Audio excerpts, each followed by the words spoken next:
Genesis 40. And his baker offended their master, the king of Egypt. Pharaoh was angry with his chief cupbearer and his chief baker.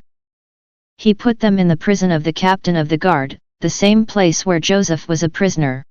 The captain of the guard assigned them to Joseph, and he took care of them. Both prisoners, the cupbearer and the baker for the king of Egypt, had dreams one night. Each man had a dream with its own special meaning.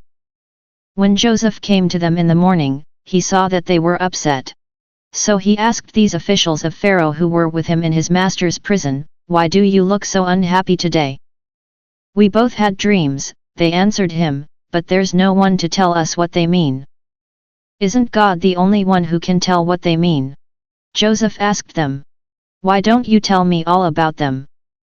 So the chief cupbearer told Joseph his dream. He said, "In my dream a grapevine with 3 branches appeared in front of me. Soon after it sprouted, it blossomed. Then its clusters ripened into grapes.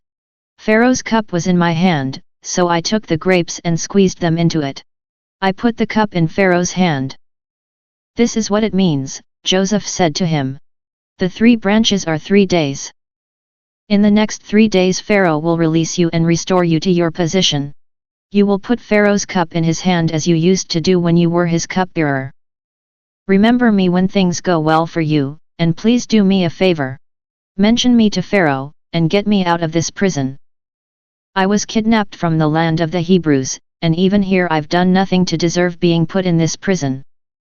The chief baker saw that the meaning Joseph had given to the cupbearer's dream was good. So he said to Joseph, "I had a dream too. In my dream 3 baskets of white baked goods were on my head. The top basket contained all kinds of baked goods for Pharaoh, but the birds were eating them out of the basket on my head." "This is what it means," Joseph replied. "The 3 baskets are 3 days. In the next 3 days Pharaoh will cut off your head and hang your dead body on a pole. The birds will eat the flesh from your bones."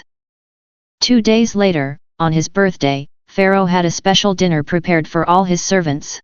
Of all his servants he gave special attention to the chief cupbearer and the chief baker. He restored the chief cupbearer to his position. So the cupbearer put the cup in Pharaoh's hand. But he hung the chief baker just as Joseph had said in his interpretation. Nevertheless, the chief cupbearer didn't remember Joseph. He forgot all about him.